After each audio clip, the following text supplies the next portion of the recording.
Bismillahirrahmanirrahim. Sebelum salam rancak kita berpantun dulu betul. Tapi janji saya cakap gitu. Cakap gitu Pak. Baik. Ada dada di atas talam. Insyaallah. Paham apa Pak gitu Pak? Ulang kali Pak. Ada dada di atas talam. Sisanya dibuang ke ilalang. Yang indah menjawab salam, kita doakan mudah-mudahan tarompanya ndak hilang. Amin. Assalamualaikum warahmatullahi wabarakatuh.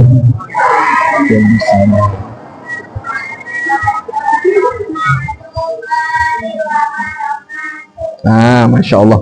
Alhamdulillah Rabbil Alamin. Alhamdulillahilladzi nawwara hadhihi dunya bisyamsi wal qamar wa khalaqa minha zawjaha wa batha minhuma rijalan katsiran wa nisaa'a wattaqullaha alladzi tasaaluna bihi wal arham innallaha kana 'alaikum raqibah.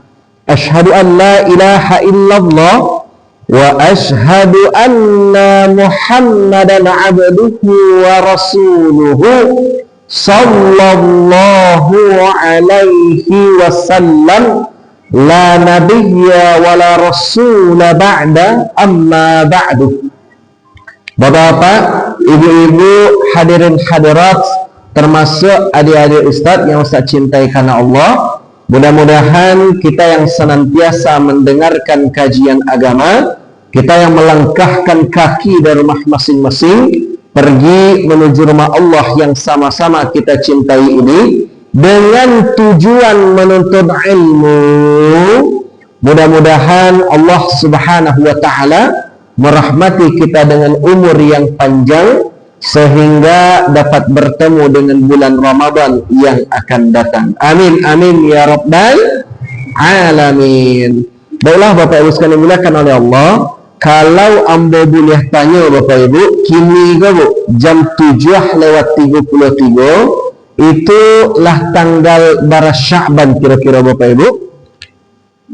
3. Nah lah tanggal 3 Sya'ban. Karena itulah banyak-banyak kita berdoa kepada Allah, Allahumma barik lana fi Rajab wa Sya'ban wa balighna Ramadan. Ya Allah, berkahilah hidup kami di bulan Rajab dan di bulan Sya'ban, panjangkan, sampaikan umur kami hingga bulan Ramadan. Mudah-mudahan Bapak Ibu, kita baik yang hadir ataupun yang mendengar pengajian dari speaker di rumah masing-masing, mudah-mudahan termasuk mungkin saudara-saudara kita yang mendengarkan secara online, mudah-mudahan kita termasuk di antara orang-orang yang dipertemukan dengan bulan Ramadan yang akan datang. Amin amin ya rabbal alamin. Baik Bapak Ibu sekalian dimuliakan oleh Allah, iko berhubung pertama kalinya ambo duduk di muka Bapak Ibu, alangkah lebih baiknya kalau kita kenalan dulu. Betul Bapak Ibu? Cak kita kenalan dulu. Jadi perkenalkan Bapak Ibu, nama ambo itu Ahmad Zaki. Kalau versi lebih lengkapnya itu Ahmad Zaki LC atau Ahmad Zaki LC. Kemudian ambo kampung dari Suliki Payakumbuh. Dan ambo adalah abang kandung dari ustadz kita, Ustadz Asyam Hafif, yang sebenarnya seharusnya duduk di muka Bapak Ibu pada malam hari itu. Tapi berhubung karena suara beliau parau, maka kan itulah ambo yang menggantikan. Jadi ambo minta maaf kalau memang penampakan ambo itu agak berantakan seperti Bapak Ibu, karena memang dari Padang. Karena tadi pagi ambo mengisi tablik akbar di Lolong Belanti Padang. Pas dalam perjalanan ke Bukit Tinggi, ambolah tiba di dake Silayang. Ambo ditelepon di Ustadz Asyam Hafiz, bisa nak menggantikan di Batu Sangka. Jadi dari Padang Panjang bukannya ke Bukit Tinggi, ambo langsung sepai ke kamari. Jadi suatu kehormatan bagi ambo bisa duduk di muka Bapak Ibu. Lah pernah Ustadz Asyam Hafiz ke Siko sebelumnya? Alun. Jadi bilo-bilo undanglah beliau kamari Pak. Jadi Ustadz Asyam Hafiz itu adik kandung ambo. kalau ditengok-tengok bu kami ku mirip bana. Tapi kalau ditengok-tengok bana, ya agak ganteng ambos ketek itu, Pak. Insyaallah. Nanti mudah-mudahan di pertemuan berikutnya bisa beliau hadir di siko. Amin amin ya rabbal alamin. Kemudian ambos sempat menempuh pendidikan di Mankoto Baru Padang Panjang, jurusan PK, program khusus. Habis itu ambo lanjut kuliah ke Universitas Al-Azhar, Kairo, Mesir, jurusan Syariah Islamiyah. Ambo pulang dari Mesir tahun 2008 balik. Dan alhamdulillah lah 6 tahun ambo domisili di Indonesia. Nah, jadi insyaallah pada malam hari itu Bapak Ibu, tema yang kita usung tentang Isra dan Mi'raj. Tapi ambo sampaikan dari sini Bapak Ibu, ambo indak menutup pintu bagi Bapak Ibu yang ingin bertanya baik di dalam tema ataupun di luar tema. Yang namanya Isra Mi'raj itu kan berhubungan dengan ibadah salat. Ada apapun pertanyaan Bapak Ibu, insyaallah dengan keterbatasan ilmu, ambo jawab semampunya insyaallah. Baik itu mengenai masalah fikih salat ataupun mengenai masalah puasa. Nah, boleh hendak ketika orang azan kita masih makan. Nah, kemudian apa saja hal-hal yang membatalkan orang sakit, qada atau fidyah. Nah, barat takarannya silahkan Bapak Ibu sekalian tanya. Insyaallah nanti dengan keterbatasan ilmu ambo jawab semampunya. Baik, jadi insyaallah pada kesempatan yang mulia Bapak Ibu, tema yang akan kita usung itu mengenai Isra dan Mi'raj. Kalau ambo boleh tanya, Pak, apa arti Isra, Pak? Apa arti Isra, Pak? Perjalanan di waktu malam. Tapi ibu jangan sampai salah memahami arti Isra. Bukan salah dalam penggunaan kalimat, Pak. Ibu ku ngajaknya lakinya dah jalan-jalan ke kota, nah mengaku Isra jalan-jalan malam, Pak. Apa tasnya, Pak? Jadi maksud Isra di situ bukan sekedar jalan-jalan, tapi perjalanan spiritual Rasulullah mulai dari Masjidil Haram ke Masjidil Aqsa, naik ke Sidratul Muntaha menjemput perintah melaksanakan salat. Dalam perjalanan tersebut itu Rasulullah di setiap tingkatan langit itu Rasulullah bertemu dengan beberapa nabi. Dan insyaallah untuk adinda-adinda sekalian, Ustadz nantilah menyiapkan sedikit door prize. Coba angkat tangan saya yang pengen door prize. Cik, ketika untuk dimana tunjuk, yang itu nak pengen door prize, Dinda? Angkat tangannya. Malu-malu gitu. Nah, silakan diturunkan. Insyaallah simak kajian Ustaz baik-baik. Pertanyaan akan Ustaz ambil dari materi pengajian. Insyaallah kalau kalian menyimakkan, insyaallah bisa menjawab pertanyaan berpres nanti di akhir kajian. Setuju? Setuju. Baik. Jadi dalam perjalanan Mi'raj, Pak, Rasulullah pergi ke langit ketujuh, bertemu dengan Allah. Rasulullah bertemu dengan beberapa nabi. Di langit yang pertama Rasulullah bertemu dengan Nabi Adam alaihi salam. Langit yang kedua Rasulullah bertemu dengan Nabi yang mukjizatnya bisa menghidupkan orang mati, Nabi Isa alaihi salam dan Nabi Yahya alaihi salam. Di langit yang ketiga Rasulullah bertemu dengan Nabi yang dijuluki Nabi paling tampan, Nabi Yusuf alaihi salam. Langit keempat Rasulullah bertemu dengan Nabi yang dijuluki Nabi paling cerdas, Nabi Idris alaihi salam. Langit yang kelima Rasulullah bertemu dengan Nabi yang mengawalan Nabi Musa ketika bertemu dengan Fir'aun, Nabi Harun alaihi salam. Langit keenam Rasulullah bertemu dengan Nabi yang mukjizatnya bisa membelah lautan, Musa alaihi salam. Dan di langit yang ketujuh Rasulullah bertemu dengan Nabi yang mana dijuluki Sayyidul Anbiya, bapaknya para nabi. Siapa beliau? Nabi Ibrahim alaihi salam. Nah, karena itulah Bapak Ibu, nah kalau dipikirkan secara logika, dipikirkan secara akal, kira-kira mungkin tak peristiwa Isra dan Mi'raj kok terjadi, Pak? Mungkin atau tidak? Mungkin tidak, Pak? Tidak, sulit dipikirkan secara logika.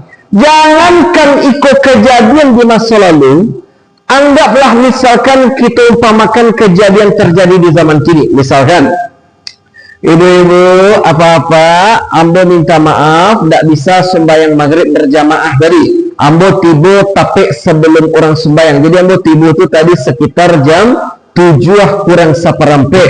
Karena ambo baru jalan dari Padang itu sekitar jam 6 sore. Berarti ambo dari Padang jam 6 sore, tiba jam 7 kurang seperempat. Ibu langsung menggeleng-geleng mereka. Bapak ibu menggeleng, mereka mungkin dari Padang kamari 1 jam, Pak? Mungkin, Bu? Tidak, kan? Kalau seandainya mau sampaikan itu, ambo barangkali dari Padang jam 6 kurang seperempat, tiba di Baringin itu jam 7 kurang seperempat. Kata Amang, Ustaz tu gila. Maka gila karena tak mungkin, Pak. Tapi bayangkan misalkan ambo kok Sakayo Raffi Ahmad, Pak. Ambo teleponlah kawan ambo. Assalamualaikum bro. Waalaikumsalam bro. Coba kirim helikopter lah. Jadi ambo misalkan di lapangan Imam Bonjol Padang. Barang ke ambo dari lapangan Imam Bonjol pai kabaringin Batu Sangka dengan kecepatan 180 km per jam. Tiba ambo turun ambo di buku. Turun pakai tali, turun ambo di buku. Kira-kira mungkin atau tidak? Tapi ketulung tak tadi. Kalau helikopter mungkin. Di zaman kini saja yang canggih, itu banyak orang tak percaya dari Padang sampai Kabaringin mungkin 1 jam. Apalagi dulu di zaman Rasulullah. Yang mana orang kama-kama tu kalau tak jumpa, kalau tak jumpa. Maka karena itulah tak ayal ketika Rasulullah itu menyampaikan kepada pemuka Quraisy, Quraisy, ambo lah diberangkatkan oleh Allah dari Masjidil Haram ke Masjidil Aqsa, naik ke Sidratul Muntaha, turun balik di Masjidil Haram hanya dalam sepertiga malam saja. Kan itulah Bapak Ibu, itu menjadi alasan bagi orang kafir untuk menggoreng Rasulullah. Maksud menggoreng di situ, tengoklah tuh Nabi kalian tuh, tengoklah Muhammad tu, ini kadzab, ini pembutuh. Ini majnun, inilah gila. Kan itulah Bapak Ibu, ada 3 pelajaran penting yang bisa kita ambil dari peristiwa Isra dan Mi'raj.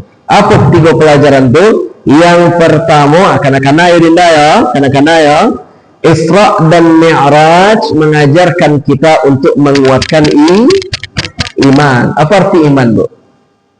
Percaya. Iman artinya percaya secara bahasa.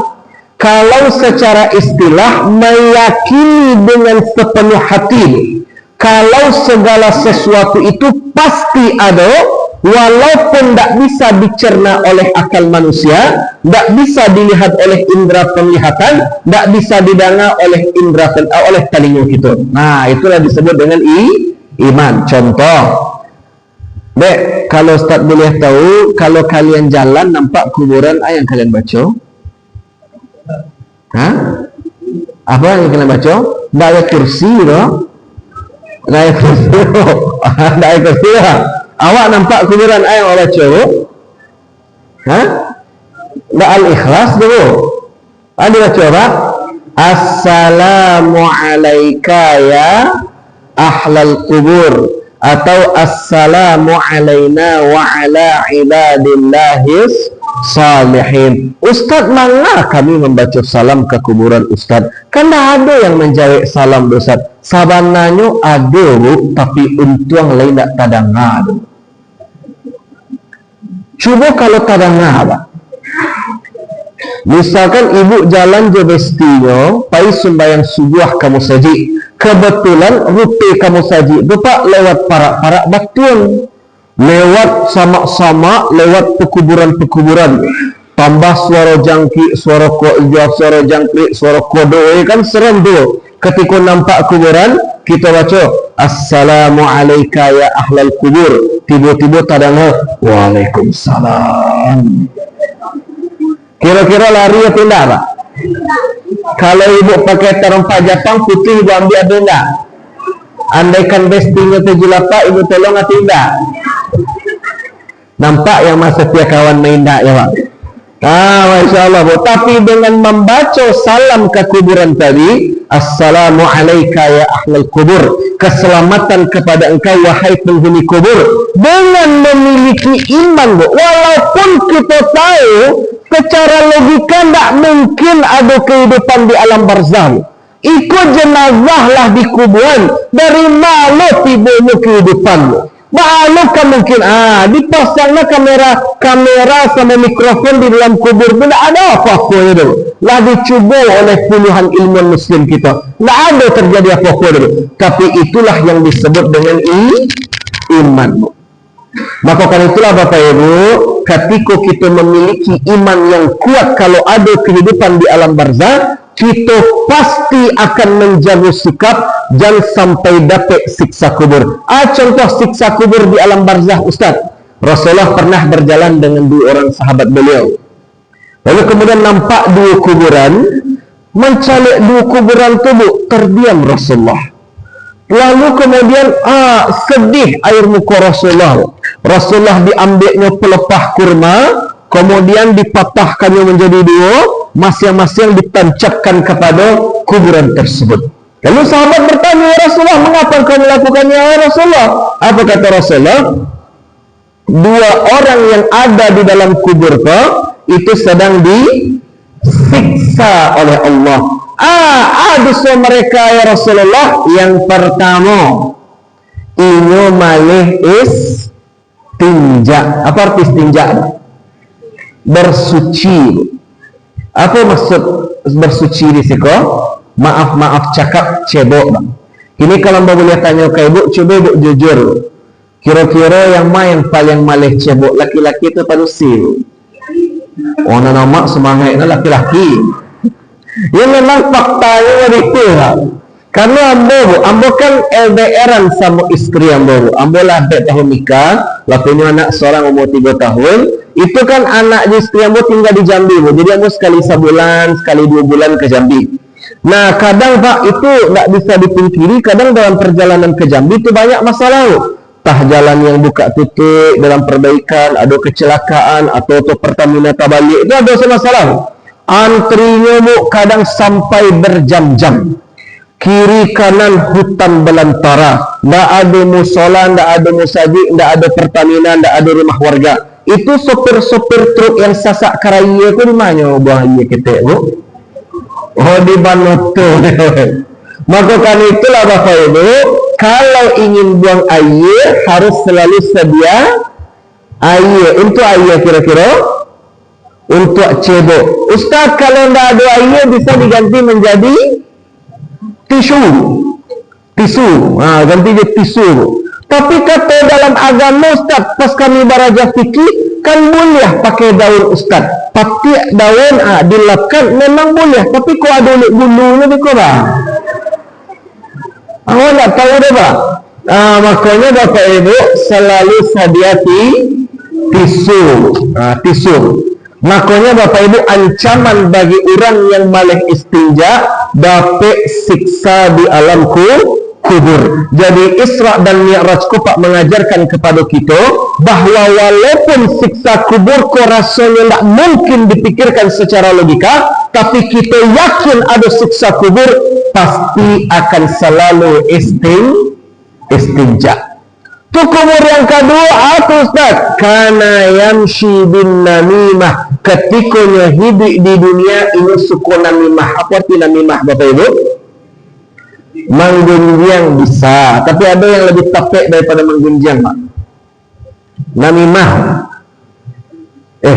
Bu, ada yang kepatang di pasar nak, dan basuh di ibu fulanah tu dikata ni, ibu muka tambah tua tu iyo tu iyo katanya. Padahal ibu tu nak mengecek pada tu Pak. Nama tu Bu? Adu domba. Ibu ketika meyakini bahwa siksa kubur itu ada, pasti takut untuk madu domba. Maka karena itulah Bapak Ibu, Isra Mi'raj mengajarkan kepada kita, walaupun sulit dipikirkan secara logika, tapi kita wajib beriman. Dengan begitulah iman tadi kuat. Contoh, salah satu sahabat Nabi itu yang dijuluki As-Siddiq, siapa Pak? Abu Bakar. Abu Bakar, ta'al, kemarin kau Abu Bakar. Ada apa? Cubalah apa yang tim kafasa gini gua. Di situ ada Muhammad sedang mengumumkan kepada pemuka Quraisy tentang yang terjadi dengan beliau tadi malam. Pailah ke pasar gini. Pai Abu Bakar ke pasar. Kata kafir Quraisy, Muhammad, kau Abu Bakar baru tiba. Cuba sabian balik kejadian yang kau alami tadi malam. Kata Rasulullah, ambo lah diberangkatkan oleh Allah dari Masjidil Haram ke Masjidil Aqsa, naik ke Sidratul Muntaha, menjemput perintah melaksanakan salat, diturunkan balik ke Masjidil Haram hanya dalam sepertiga malam saja. Mandang itu pak, kata kaum kafir Quraisy kepada Abu Bakar, cuba aja pendapat engkau Abu Bakar, Muhammad tu gila tidak? Muhammad tu pandita tidak? Kata Abu Bakar, seandainya Muhammad mengatakan di balik bukit kau ada musuh yang siap menyerang kita, ambo pasti percaya. Maka karena itulah semenjak hari itu Abu Bakar dijuluki As-Siddiq, yang artinya dipercaya. Apa yang dipercaya? Mempercayai peristiwa Isra dan Mi'raj. Makanya Bapak Ibu, jadi mudah-mudahan dengan peringatan Isra dan Mi'raj kita meyakini dengan sepenuh hati kalau perkara yang tak nampak je mata, tak didengar je telinga, tak diraba dengan indera perabaan kita, bisa dan pasti ada. Itulah disebut dengan perkara gaib.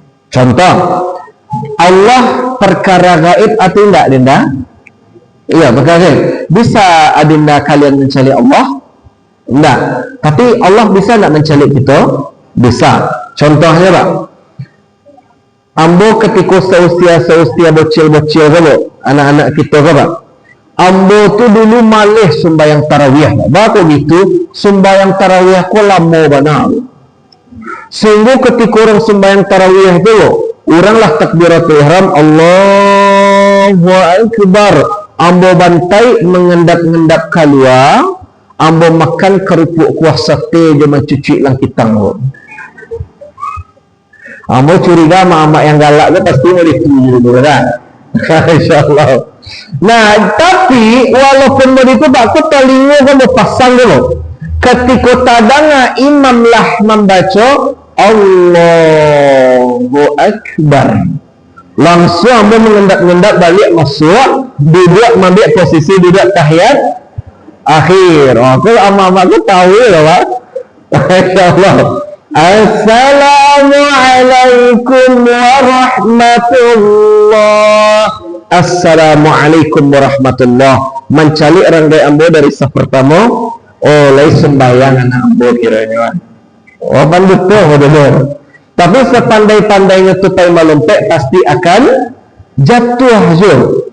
Mungkin kalau mak mana mencuci langkitang tu, lupa ambo masuk ke dalam masjid, sementara orang lah salam. Onde ko karingik dingin ko keluar dulu. Le nak kena berang bekoyo, le nak kena berang bekoyo. Pasti bo di rumah.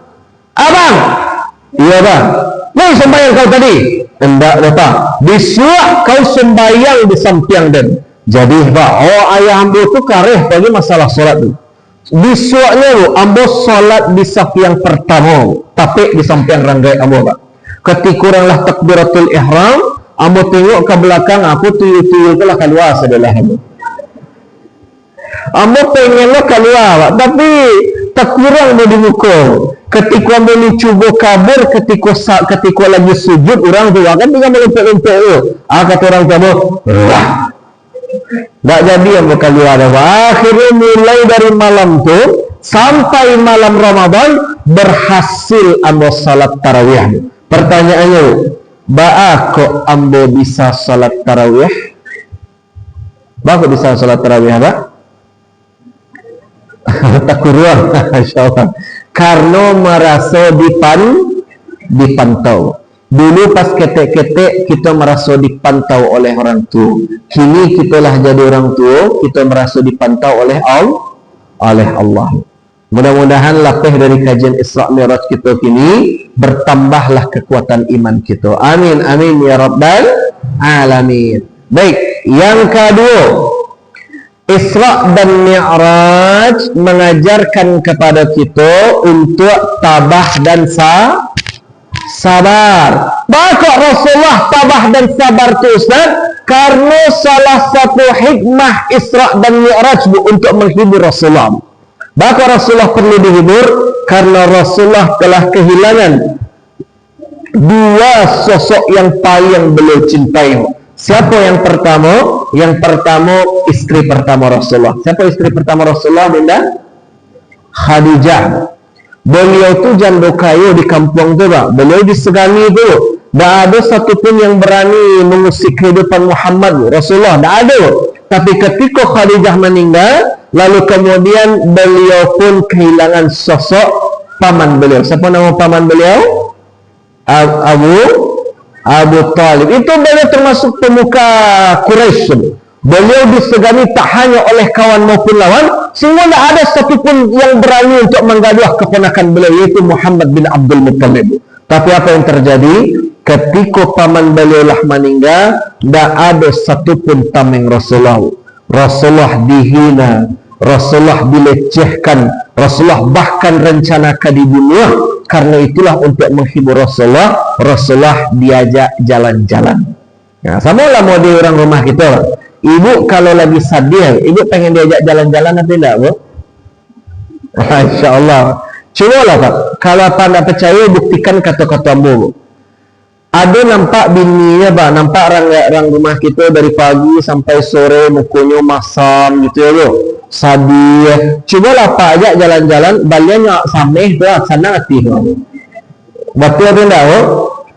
Betul. Sama kayak ibu ambo. Ibu ambo, Bu, itu untuk pertama kalinya dalam sejarah hidup beliau naik pesawat tanggal 23 Desember ke petang. Itu beliau saking senangnya diajak jalan-jalan, bahwa baru di muka bandara, alun naik pesawat dulu, itulah ada 300 foto selfie-nya. Jadi mau Ustaz tahu panuh galeri apa yang mau selfie yang mahal. InsyaAllah. Karena itulah Bapak Ibu sekalian dimuliakan oleh Allah, apa pelajaran kedua yang bisa kita ambil? Jangankan kita, Rasulullah saja yang seorang Habibullah, kekasih Allah, yang dijamin masuk ke dalam surga, tapi ternyata Rasulullah pun memiliki masalah. Apalagi awal, tidak ada jaminan surga, alun pasti bebas dari siksa neraka. Karena itulah banyak-banyak tabah dan bersabar. Ikut orang azan, Pak. Kira-kira kita lanjut atau kita salat dulu, Pak? Nah, lanjut atau salat, Pak? Salat dulu, Pak. Salat dulu, Pak. Salat dulu. Baik. Jadi insyaallah kita salat dulu. Nanti insyaallah setelah selesai salat kita lanjutkan kajian kita. Dan bagi Bapak Ibu yang ada pertanyaan baik di dalam tema ataupun di luar tema, silahkan tulis di karateh kalau Bapak Ibu sagan untuk bertanya langsung, atau misalnya tanya ke Ustadz Sanusi melalui WhatsApp bisa aja, atau melalui WhatsApp Ambo pun bisa aja. Nah, jadi silahkan Bapak Ibu, insyaallah dengan keterbatasan ilmu Ambo bantu menyelesaikan nanti insyaallah. Bila taufiq wal hidayah. Assalamualaikum warahmatullahi wabarakatuh. Maaf, tadi orang tua Ambo ngechat lah tiba di Bukit Tinggi Tolong, tapi Ambo kabari, Ambo ka Batu Sangka tuh. Mohon maaf. Baik, bismillahirrahmanirrahim. Assalamualaikum warahmatullahi wabarakatuh. Assalamualaikum warahmatullahi wabarakatuh. Baik, jadi pelajaran pertama dari Isra dan Mi'raj itu mengajarkan kepada kita untuk menguatkan iman. Yang kedua, Isra dan Mi'raj mengajarkan kepada kita untuk tabah dan sabar. Maka karena itulah Bapak Ibu sekalian dimuliakan oleh Allah. Nah, di tampek kita kepatang di 5 kaum. Nah, ada musibah galodo kepatang. Dia masih takkan aku lain. Andaikan musibah menimpa umat Islam, nah bisa jadi Bapak Ibu ikut sebagai bukti kalau Allah tu sayang ke kita. Karena sebagaimana disebutkan, innallaha idza ahabba qauman ibtalahum. Allah kalau mencintai seorang hamba, Allah pasti akan memberikan ujian kepadanya. Maka karena itulah musibah galodo kalau menimpa rumah seorang muslim, ikut sebagai ujian. Tapi kalau menimpa tempat maksiat, contohnya ada orang berzina di situ, ada orang minum minuman khamar di situ, ada orang praktik judi, narkoba dan sebagainya, bisa jadi ikulah musibah sebagai azab. Maka karena itulah Bapak Ibu sekalian dimuliakan oleh Allah, almarhum ayahandamu itu beliau meninggal tanggal 23 Agustus tahun kepatang. Itu kalau beliau cerita mengenai beliau itu Pak, itu sembahyang tu kalau sehat kamu saji tarikh itu. Beliau kalau sehat tu Pak, insya Allah setiap malam jam 3 beliau pasti terjaga tu. Itu beliau sepanjang hidup beliau itu setidaknya ketika beliau lah tua, ketika jomblo, tapi kalau pas masih muda itu mau tak tahu gitu Pak. Itu beliau itu senantiasa menjaga salat ini. Makanya Bapak Ibu sekalian dimuliakan oleh Allah, ketika beliau sakit, jadi beliau itu selama 4 tahun terakhir itulah sakit gula, ginjal, sehingga kadang selama 4 bulan terakhir itu beliau cuci darah tuh Pak, 2 kali seminggu di rumah sakit tentara Padang. Itu beliau pernah nanya kamu mereka, kata beliau, bang, tanya papa cik bang, apa tu Pak katanya, papa taruh sembahyang kamu saji, puasa Senin Kamis, salat tahajud tiap malam. Tapi aku Allah magih penyakit modiko bang. Masalahnya bang, aduh papa kira-kira bang. Yang mana yang sebagai seorang anak tentu mau menyampaikan kabar gembira. Pak, insya Allah kalau kita ikhlas dengan ketetapan dari Allah, kita bersabar menerima keputusannya, dan yang paling penting ikhtiar, kita baru tarik keluar dari penyakit itu. Orang yang punya penyakit mustamirah mereka Bapak Ibu, penyakit mustamirah itu contohnya kayak tensi, gula, jantung, stroke, diabetes, kolesterol, asam urat dan lain sebagainya. Itu kalau kita ikhlas kata Rasulullah, orang yang berpenyakit modeko hatta yamshi 'alal ardi wa laysa 'alaihi khati'ah, mereka berjalan di muka bumi itu dengan dosa yang sebersih-bersihnya. Bakok gitu, karena penyakit tadi memakan dosa. Kata Rasulullah Bapak Ibu, ma yusibul muslim min nasabin wala wasabin wala hammin wala huzunin wala ghammin wala adha. Tidaklah seorang muslim ditimpakan kemalangan, kepayahan, kesusahan, penderitaan, meninggalnya orang-orang tercinta dan rasa sakit, wasyauqatu yushakuha, sampai-sampai ibu ketika pakai jilbab takusuknya jarum pentul badarah, illa kafarallahu biha min khatayahu, Allah ampuni dosa-dosanya. Bayangkan ibu tertucu oleh jarum pentul saja dihapus ciek dosa, apalagi kalau talam tuang kepala ibu di pintu. Makanya ketika kepala talam tuang tu boleh hendak Pak kita membaca astagfirullah, boleh tak nak? Boleh. Masya Allah, boleh tak nak? Boleh. Alhamdulillah, boleh tak nak Pak? Boleh. Maka kami membaca alhamdulillah karena rasa sakit tadi itu ketika kita talantung, kita kemudian mengucap nama Allah, maka penyakit tadi menghapus dosa. Tapi ingat Bapak Ibu, yang membaca alhamdulillah kita yang talantung, bukan orang yang mencaliak kita talantung. Kau bukan mentang-mentang musuhnya talantung kata ma'allah alhamdulillah, batin diri kau.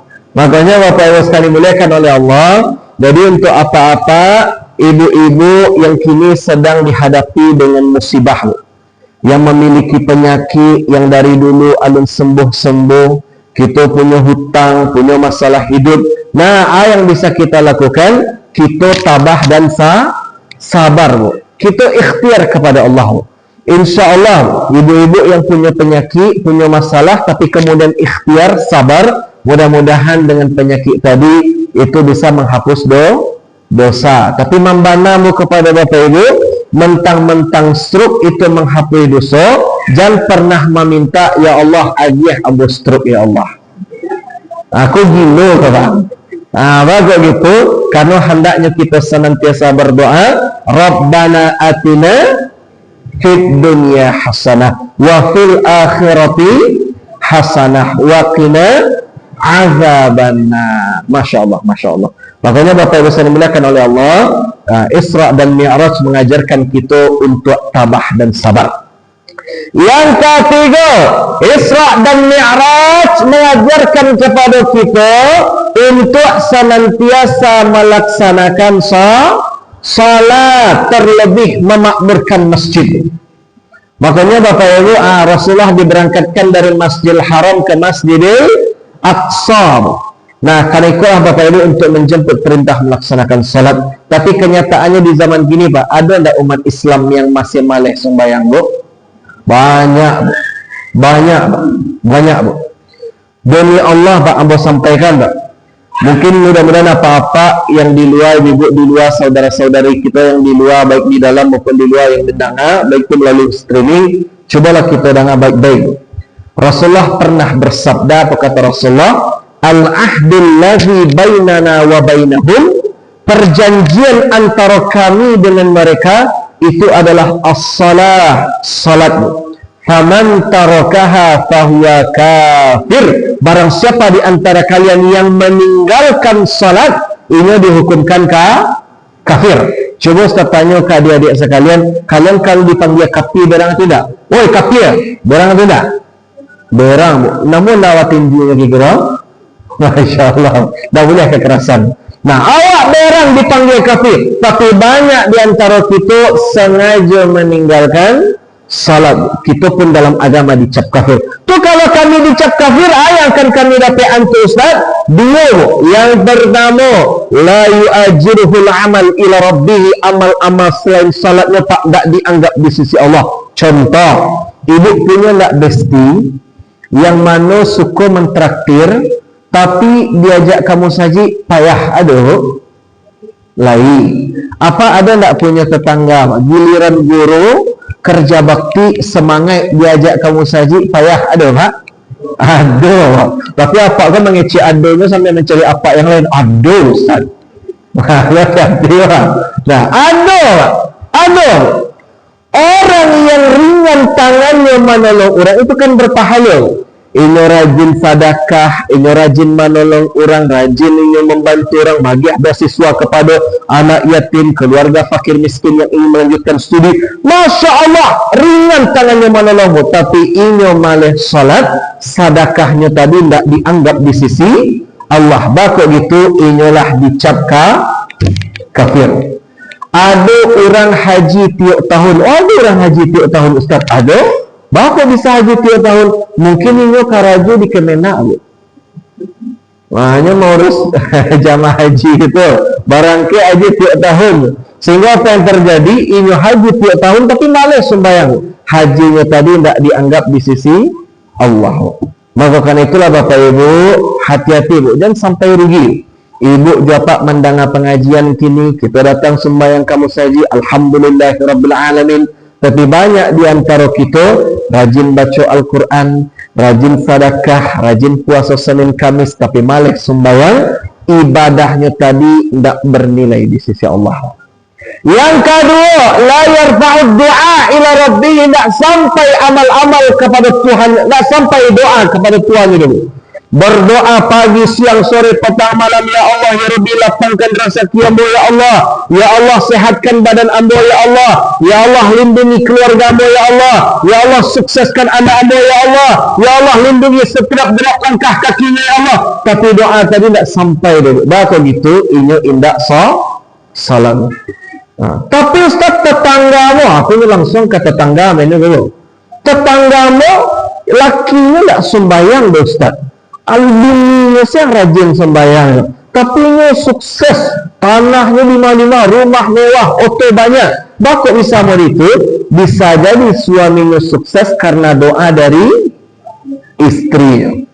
Anak bapaknya sembahyang, anaknya indak salat, anaknya tidak pernah salat, Bu. Tapi Masya Allah sukses, Bu. Ini jadi dokter, pendapatan per bulan sekian puluh juta, punya rumah mewah, punya praktek pribadi dan sebagainya, tapi tidak pernah salat, Bu. Ini sukses karena doa dari orang tuanya. Nah, tapi kalau ada orang sekeluarga tidak pernah salat Bu, tapi hartanya melimpah Bu, rumahnya mewah. Bisa jadi ikulah yang disebut dengan istidraj Bu. Kisah istidraj ko diabadikan oleh Allah, salah satunya bismillahirrahmanirrahim, tabbat yada abi lahabin wa tab ma aghna maluhu wa ma kasab. Masya Allah, Masya Allah. Nah, jadi hartanya yang banyak tadi itu bukan sebagai nikmat tapi sebagai azab. Bagus gitu, harta tadi membuatnya semakin jauh dari Allah. Makanya Bapak Ibu, kalau kita punya keinginan, harapan, laksanakan salat. Ini pertanyaannya, Ustaz, kami yang padusi-padusi di mana rancak sembahyang di rumah atau sembahyang di masjid? Kalau menurut Ibu di mana rancak, Bu? Hah? Di masjid. Kalau menurut apa kita sebagai kepala keluarga, Pak? Marancak ulah rumah awak di rumah atau di masjid, Pak? Nah, di masjid. Ada dua pendapat ni, tak bisa berpungkiri. Nanti kita pilih pendapat mana rancak. Pendapat yang pertama mengatakan ibu rancak di rumah, karena kata Sayyidah Aisyah, sebaik-baik perempuan adalah yang salat di rumahnya. Itu memang betul ada hadis itu. Tapi ingin membiak hukum tak boleh dari satu hadis saja. Banyak hadis-hadis yang lain yang menunjukkan ibu pun rancak sembahyang di masjid. Makanya ibu kalau ditanya ke Ambo, tanya je Ustaz Asyam Hafiz, tanya je Ustaz-Ustaz kita yang lain, baik yang sekelas daerah ataupun yang nasional, kayak Ustaz Abdul Somad, Buya Yahya, kami lebih memilih pendapat dan ibu-ibu pun rancak sembahyang di musajid dengan syarat 3. Yang pertama dapat izin dari suami. Ingat suami awak bukan suami orang tu. Nah, suami awak tanya, udah le boleh kami ikut udah pergi ke musajid? Boleh, tapi duduk sembahyang ke musajid. Tapi kalau kata suami kita tak ada cerita tu, misalnya kau sembahyang di rumah, jaga anak, jaga rumah, jaga harta dan ibu merancak di rumah atau di masjid? Di rumah. Yang kedua, perjalanan aman. Ibu ketika jalan dari rumah kamari ada di Kajawawa tadi ibu. Ada kan begal tadi ibu. Endau, makanya rancak sembahyang di masjid. Dan yang ketiga, terhindar dari fitnah. Contohnya di masjid apa jamaah laki-lakinya banyak dan ibu-ibu pun banyak. Tapi andaikan di pelosok jorong, di ujung kampung, di sudut nagari, ada surau ketek jamaah laki-lakinya kadang 2, kadang cik, kadang tak ada. Jamaah padusinya kadang 2, kadang cik, kadang tak ada. Ada dan amakku sembahyang semangat ke surau. Ketika ditanya, Bu, katanya ibu, aku semangatnya sembahyang ke surau. Orang di surau itu tak ada kecuali imam saja. Kata amakku, ya ambo ingin berubah menjadi pribadi yang lebih baik. Ambo ingin meramaikan musajid. Tapi kiranya alasan subananya amakku semangat ke musajid, kiranya imam musajidku ganteng kira. Kira-kira kalau andaikan imam sama ibu dosa yang ada di dalam, ada tak fitnah mungkin dikira? Ada Bu. Kalau lama itu rancak ibu sembahyang di rumah. Tapi kalau terpenuhi 3 syarat tadi, ibu pun rancak sembahyang di masjid. Karena Anda sebagai seorang pendakwah, Pak, Anda tak bisa berbohong, Pak. Di masjid-masjid kadang acak mau tengok non amak-amaknya 50 orang. Tapi nan apa 3 orang, Pak. Takamalah Pak Bapak. Bako ibu-ibu yang paling banyak meramaikan masjid, karena yang paling banyak masuk neraka siapa? Ibu-ibu atau apa-apa, Bu? Tapi insyaAllah ibu-ibu di siko masuk surga, insyaAllah. Amin. Makanya Bapak Ibu sekalian dimuliakan oleh Allah, ramaikan masjid. Baik, ada pertanyaan dari Bapak Ibu sekalian, silakan. Baik seputar masalah salat, masalah puasa, masalah akidah, akhlak, tafsir, hadis, silahkan ditanya Bapak Ibu dengan keterbatasan ilmu, ambo jawab semampunya insyaAllah. Silahkan Bapak Ibu. Ada yang ingin ditanyakan? Bismillah.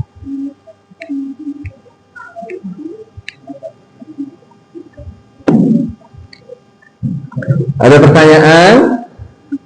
Atau adinda-adinda sekalian ada pertanyaan? Silahkan. Ada pertanyaan? Dan ibu ada yang ingin ditanyakan baik masalah salat ataupun puasa ataupun masalah zakat, masalah fidyah, masalah qada.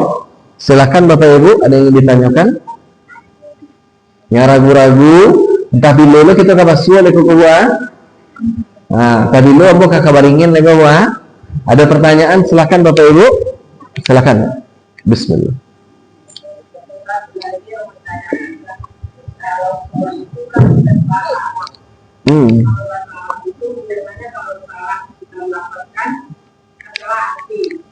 Jadi bagaimana kita yang baca sholat itu karena kita masih baca sholat itu yang selama jauh aja di sana kita baca aja jelas lagi salah dan lalu dan segi sholatnya itu setelah kita melakukan salahnya kira-kira sholatnya itu kita seperti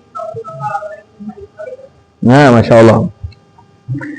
Ingat Bapak Ibu, salat terdiri dari rukun dan sunnah.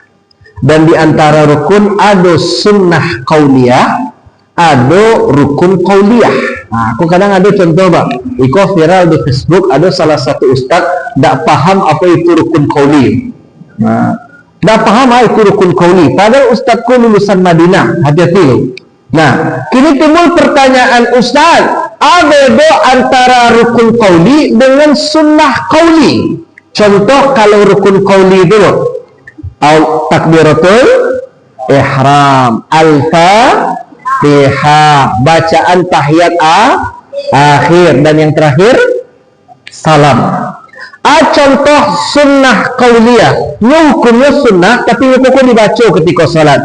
Contohnya doa kita, kemudian mengaminkan bacaan imam, ayat pendek, ta'awudz, bacaan ruku', bacaan i'tidal, bacaan sujud. Nah, itu hukumnya sunnah. Salam yang kedua itu sunnah.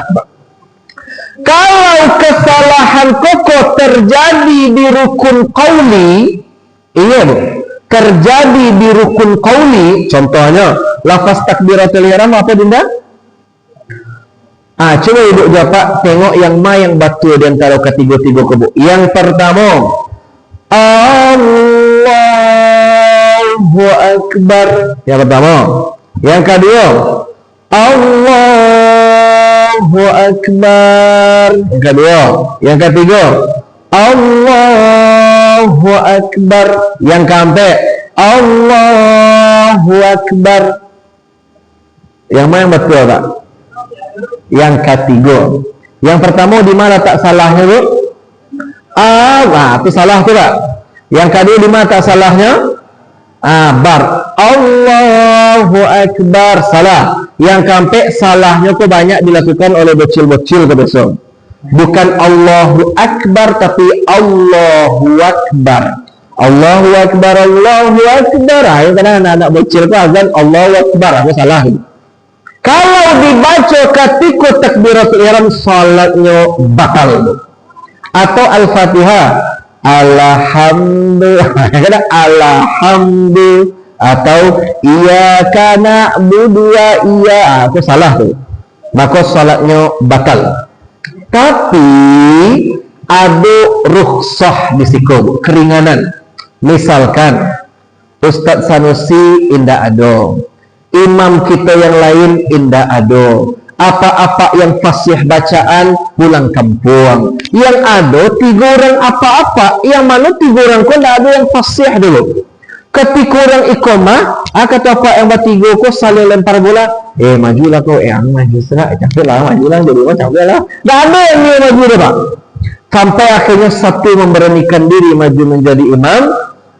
Allahu Akbar. Bismillahirrahmanirrahim. Begitu dia baca Pak. Salatnya tetap sah, tapi ini dituntut untuk terus belajar. Jadi tahsin ke Pak? Jangan sampai malu gitu. Jangan sampai malu. Ikuti tahsin, undang ustaz-ustaz yang paham mengenai masalah qiraah. Terutama untuk kita laki-laki lah, karena kita berpotensi jadi imam. Kalau memang tidak ada imam yang mampu, salatnya tetap sah, Pak. Tapi yang menjadi masalahnya, kadang ada baik kuingnya taruh itu jadi imam. Pak, Allah tuh Pak, janganlah maju jadi imam Pak. Banyak yang fasih-fasih bacaan apa acok salah-salah baca Al-Fatihah. Kata baik, dulu dan lagi pada kalian mah delo kajajan. Aduh itu Pak. Nan gak karehangok modiko ko Pak. Inyo ngotot menjadi imam, salat berjamaah nyo batal, duso makmum yang sembahyang dak sah tadi ditanggung oleh imam. Makanya Bapak Ibu hati-hati. Kalau salahnya di rukun, salatnya berpotensi batal. Tapi kalau salahnya di sunnah, contohnya wadduha walaini saja. Begitu dibaca Pak. Nah, ini salatnya tetap sah, Bu. Tapi kalau tidak ingin belajar, inyo berdosa karena salah-salah membaca Al-Quran. Tapi ini Bu, itu tidak berlaku kalau ibu belajar. Nah, contohnya ibu tafsir. Ibu silakan ibu baca Bu masing-masing 5 ayat. Ibu membaca salah-salah. Tapi kalau belajar, ibu kesalahan dimaafkan dan ibu mendapatkan pahala setiap hurufnya. Nah, jadi kan sampai takut. Takut dan belajar itu salah-salah baca dari surga. Akhirnya makmu sampai mati tak pandai baca Quran. Nah, jadi kalau misalnya dalam salat, salah-salah dalam salat wajar saja Bu. Tapi kesalahan tadi itu kita harus belajar dari kesalahan itu. Nah, itu. Ada yang lain Bapak Ibu? Silahkan. Ada yang ragu-ragu? Oh, Masya Allah. Nah, ada pertanyaan rancak ke Bapak Ibu. Bismillah.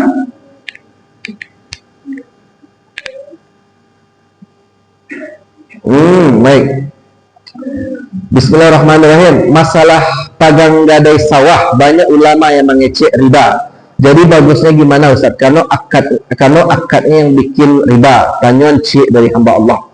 Sabananya Bapak Ibu, jazakallah khairan Ustaz. Pagang gadai itu Pak. Nah, itu nanti detailnya bisa dijelaskan oleh ketua MUI kita atau mungkin MUI kecamatan bisa tuh. Karena memang fakta di lapangan itu kadang banyak berbicara lain. Contohnya ketika ibu menggali sawah, itu kemudian sawah ibu dipakai oleh orang yang menerima gadai ibu. Sabananya Pak, pegadaian atau gadai itu dalam agama Islam Bapak Ibu itu sabananya ado rohnun namanya itu Bu, di gadai. Nah, jadi beda gadai dengan pinjam meminjam atau jual beli. Kalau gadai koko, awak menggadaikan harta, tapi hanya sebagai jaminan saja. Awak tidak menjual. Ketika hartolah diberikan, di saat itu barang boleh ambil balik. Yang menjadi masalahnya adalah ada riba dalam pegadaian risiko. Contoh, misalkan, ibu boleh ambil pinjam pitih Bu, katanya barang, pinjam pitih agak 10 juta. Oh, 10 juta banyak tuh Bu. Tapi tidak ada Bu. Itu Bu ada HP iPhone. Harga iPhone koko kalau di pasar tuh harganya 20 juta. Pinjam ambil 5 juta. Pinjam ambil 5 juta. Aku ambil gadaian koko untuk ke ibu tuh. Nah, dari barangnya gadaian tadi tuh Bu 5 juta. Barang harga iPhone koko Bu 20 juta. Kira-kira kalau harga barang kok 20 juta digadaikan 5 juta, namun hendak orang menerima Pak? Namun ya, karena kalaupun tidak dibayarnya, HP 20 juta ada ambon sampai kali lipat. Tapi kalau misalkan boleh hamba pinjam pitih agak 50 juta enggak. Jadi ada yang barangkali bisa digadai ada kiranya Honda tahun 90 Bu. Ya harga di pasar itu 1 juta gitu. Kira-kira namun ada orang tuh meminjaman Bu? Nah, yang menjadi masalahnya adalah jadi ambo gadaikan ke HP harga 20 juta, pinjam ambil 5 juta. Nanti ketika ibu membalikan 5 juta kok hambo, bayar setiap bulan sebanyak 1 juta selama 6 bulan ke depan. Berarti 6 dikali 1 juta berapa Pak? 6 juta. Sedangkan ini meminjam tadi berapa? 5 juta. Berarti ada bunga di situ Pak? Ada. Apakah itu halal? Tidak. Jadi pegadaian koko bisa dipakai kalau tujuannya adalah wa ta'awanu 'alal birri wat taqwa, untuk saling tolong menolong. Dan itu pun Pak, HP goba, HP gobo, kan HP ko digadaian gobo. HP, mobil, Honda indak boleh dipakai oleh orang yang menerima gadai. Tanah sawah tidak boleh digarap kecuali atas izin dari orang yang menggadaikan. Contoh, ibu menggadaikan HP ibu 20 juta, aku baca cerita kau boleh mau pakai HP kau? Boleh. Soalnya mungkin anak aku takut kalau misalnya tidak dipakai, aku HP kau nya mati, saya tidak ide-ide, aku lah rusak saya tu. Nah, boleh dipakai, boleh. Tapi ingat, kalau tidak diizinkan, maka tidak boleh dipakai. Karena itu bukan jual beli, Bu, tapi sebagai jaminan saja. Nah, kadang kenyataan di lapangan, Pak, itu banyak ama-ama, nenek-nenek kita yang isu-isu menggadaikan sawah beberapa ameh, sampai kini ameh tadi alun talunasi, sementara harga ameh bertambah mahal. Nah, makanya Bapak Ibu, sebenarnya pegadaian dalam agama Islam boleh selagi ada dua syarat. Yang pertama, indah ada gharar, dan yang kedua, indah ada dorar. Gharar koko penipuan, dorar ko memberikan mudarat, baik kepada orang yang menggadaikan ataupun orang yang menerima gadai. Ada pertanyaan yang lain Bapak Ibu? Silahkan. Ada pertanyaan lain?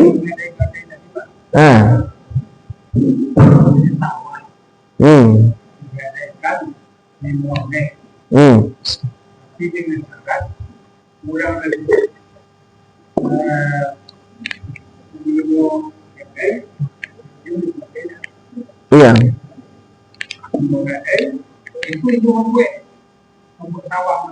Oh, ini menggarap sama. Tidak boleh, kecuali atas izin dari orang yang meminjamkan atau orang yang menggadaikan.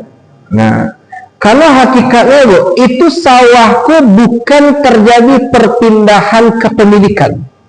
Ambo baru boleh menggarap sawahku terjadi ketika akad jual beli. Ambo agih pipih 10 ekor, contoh Pak. Ambo agih pipih 100 juta, sawah ambo ambil. Jadi terjadi barter, harta dengan barang. Jadi ketika sawah kalau menjadi milik ambo, ada sertifikat tanahnya, ambo boleh memakai. Tapi banyak di antara umat Islam salah menafsirkan dua hal itu. Pegadaian atau menggadaikan barang bukan menjadi perpindahan kepemilikan. Itu hanya sebagai jaminan saja. Jaminannya, andaikan orang tadi kabur, minimal ada barang yang bisa dijamin di situ. Makanya Bapak Ibu, orang yang menerima gadai itu sebenarnya indak boleh menggarap sawah kecuali atas izin. Contohnya kalau misalnya sawah pun tidak digarap, beko tumbuh ilalang, tumbuh amat, tentu ibu sebagai petani lebih paham. Daripada beko rusak tanah, beko ya udahlah garap, tapi nanti bagi hasil itu boleh jual tuh Pak. Nah, intinya Bu, gadai beda dengan jual beli. Ada yang lain? Ada yang lain? Silakan. Sama-sama. Kalau awal ada tujuan untuk mencapai tujuan tersebut, harus ada uang sedikit.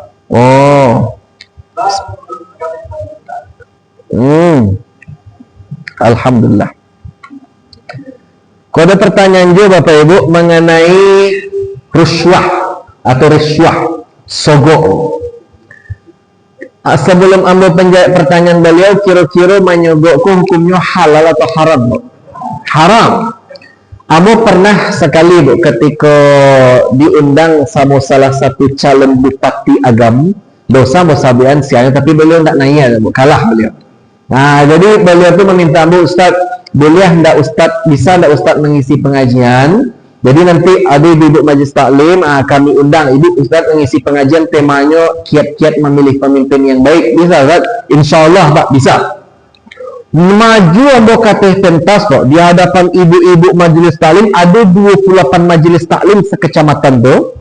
Di hadapan ibu-ibu tuh ambo tanya mereka, ibu-ibu, yo, andaikan ada calon bupati yang magiah ibu 100.000, ibu tarimo tuh indah. Yo benar, iyo. Janji, mantap. Pas ambo turun mbak, naiklah calon bupati wakilnya tadi. Katanya kepada ibu-ibu, satu ibu-ibu majelis taklim, bukan perorangan tapi per majelis taklim. Ambo agiah masyang-masyang majelis taklim 1 juta surang. Kata ibu-ibu, alhamdulillah. Pada baru tadi dah janji nak kamu menerima. Oh berarti kalau 100.000 tidak, kalau 1 juta iyo. Jadi ya. Yang 1 juta tu kan pelicin tu. Kok gitu? Karena ketika di kesempatan setelah itu, bertanya lah. Iya bertanya kok tidak calon tu bu. Tapi konco-konco. Ibu, ya pilih nomor siapa? Nomor sekian, nomor baras sekian, di belakang minta dalam nomor baras. Wah, sambil mangkek jarinya tu. Itu kan pelicin tu, ada sogok di situ. Yang 1 juta kok halal atau haram bu? Haram. Wah, mau kalau 100.000 haram, tapi kalau 1 juta mau pikir dulu Ustaz. Hati-hati ya. Makanya untuk bapak ibu hati-hati. Dilema kok itu terjadi di keluarga bu. Jadi istri ambo itu tuh kan jadi guru. Beliau ketika SK itu tanda tangan kontrak 10 tahun. Lah jalan 5 tahun. Berarti tinggal berapa tahun itu bu? 5 tahun lagi. Nah beliau tuh iseng-iseng lah mananya ke dinas. Bisa nggak kira-kira pindah? Karena untuk perpindahan antar provinsi itu memang agak sulit bu. Tapi apa yang terjadi? Nah ada sabananya caranya. Tapi harus membayar, bara biayanya 35 juta rupiah. Nah, bayangkan Mbak, 35 juta. Itu ambo langsung mengatakan, tidak ada cerita, lebih baik kita menunggu 5 tahun, biarlah dapur dulu, biarlah rumah dulu, yang penting makanan yang masuk itu halal. Nah, karena ini Bu, andaikan ambo bayar 35 juta, kemudian istri mau pindah ke Bukit Tinggi, bagaji di situ. Apalagi alhamdulillah lulus pula sertifikasi itu kira-kira gajinya kok halal atau haram bu? Haram. Kullu lahmin, setiap daging vitamin haramin yang tumbuh dari rasa yang haram, fannaru aula bihi, maka lebih baik mereka dicampakkan ke dalam api neraka. Makanya Bapak Ibu sekalian dimuliakan oleh Allah, kalau ikut terjadi di waktu lampau, ialah sudah, ya udah kita cukup bertobat kepada Allah. Tapi kalau ikut terjadi di masa yang akan datang, lebih baik kita tinggalkan. Karena ikut perkara. Jadi Rasulullah mengatakan Allah melaknat orang yang menyogok dan orang yang menerima sogok. Gitu. Ada yang lain Bapak Ibu sekalian silahkan. Ada pertanyaan yang lain? Lah habis. Baik. Kalau ada pertanyaan, mudah-mudahan kajian kita yang sederhana dapat menambah keilmuan kita, dapat meningkatkan iman, kemudian dapat menambah kesabaran dan ketabahan, dan yang paling penting semangat dalam melaksanakan salat. Nah, jadi sebelum kita tutup, mungkin ada berpres seketik dari ambo, tapi kan tengok jumlahnya buat, tapi tengok si keikhlasannya. Jadi ambo ada piti 30.000 gini, ambo agiah masing-masing 5.000, 3 laki-laki, 3 padusi. Setuju? Baik, pertanyaan yang pertama untuk yang laki-laki. Sebutkan 3 pelajaran penting dari peristiwa Isra dan Mi'raj sesuai dengan apa yang telah kita pelajari tadi. Ada yang bisa menjawab? Coba angkat tangan. Ada yang bisa menjawab? Coba angkat tangan. Ada 3. Kalau tidak bisa laki-laki, perempuan pun boleh. Coba angkat tangan. Masya Allah. Silakan Dinda. Yang pertama apa? Untuk menguatkan iman. Masya Allah. Yang kedua, untuk tabah sabar. Masya Allah. Yang terakhir,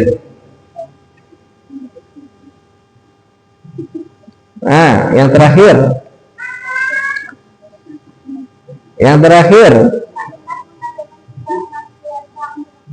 Masya Allah. Allahu Akbar.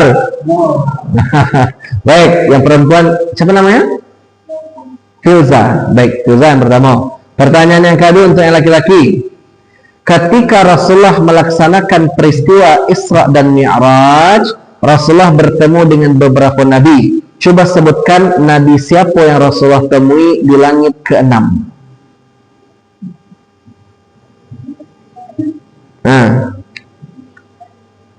Nabi Ibrahim, salah. Tapi udah berani pakai tangan, Masya Allah, bagus. Ada yang tahu? Yang lain? Ada yang lain? Ada yang lain? Kalau enggak Ustaz lagi, kata Filza. Ada yang lain? Ada yang lain? Oke, apa Filza? Nabi Musa sama, Masya Allah. Dia lakukan untuk si Filza terendah. Nah, tadi nah. Yang laki-laki bantu lagi kepada jazakallah khairan. Baik, pertanyaan yang ketiga. Pertanyaan ketiga. Sebutkan 3 contoh salat sunnah. Nah, contoh 3 salat sunnah. Nah, lihat tengok kawan tu, angkat tangan tu. Contoh 3 salat sunnah. Nak tahu dah? 3 salat sunnah. Yang mau yakin tahu tapi takut-takut sagan-sagan tu. Kalau enggak Ustaz Doktor yang pada si lain. Lah, 3, 2. Ada yang perempuan tahu? 1. Ada yang perempuan yang tahu? 3 contoh salat sunnah. Masa tak tahu? 3 contoh salat sunnah yang kita kerjakan dalam sehari-hari, hari semalam.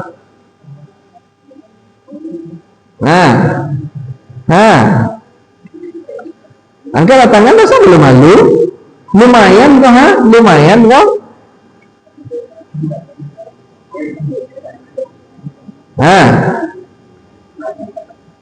Angkat tangan. Masya Allah. Baik. Siapa namanya? Syakila. Oke, Syakila. Syakira. Oke, Syakira. Coba Syakira. Nah, sebutkan 3 contoh salat sunnah. Yang pertama, Masya Allah, tahajud. Yang kedua, tarawih. Masya Allah. Yang ketiga, duha. Allahu Akbar. Berarti ada Syakira sama Filza. Baik. Pertanyaan yang keempat untuk yang laki-laki. Pertanyaan untuk laki-laki. Sebutkan apa definisi dari Isra dan Mi'raj. Apa arti definisi dari Isra dan Mi'raj?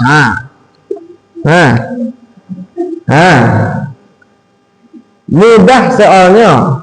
Ustaz yakin kalian tahu tapi kalian takut-takut. Coba angkat tangan. Kalau enggak Ustaz Doktor yang produksi. Apa itu Isra dan apa itu Mi'raj? Masya Allah. Silakan. Kalau Isra, perjalanan di waktu malam dari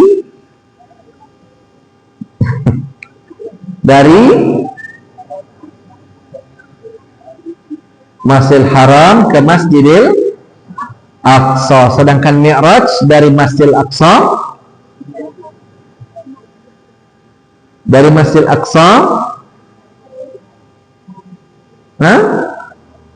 Masjidil Aqsa naik ke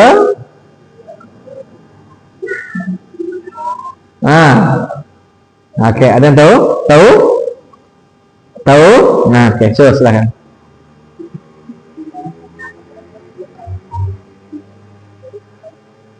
Masya Allah.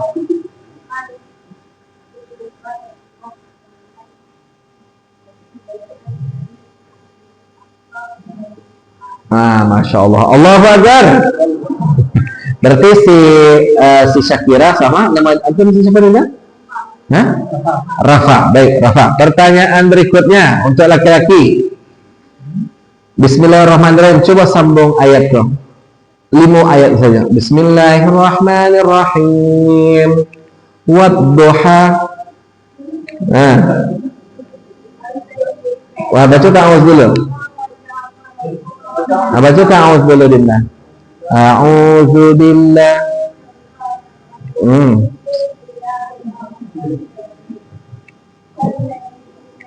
Wadduha.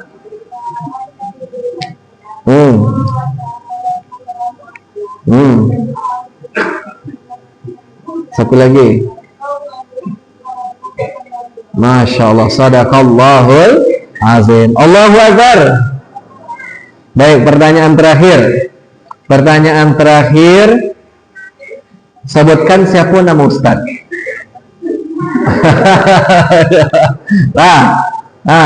Oke.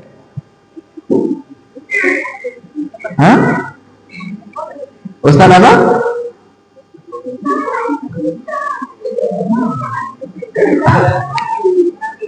Ustaz Ahmad Zaki LC, Masya Allah. Baik, tahu sudah. Nah, jadi nanti berikan nama antum siapa dulu? Alan.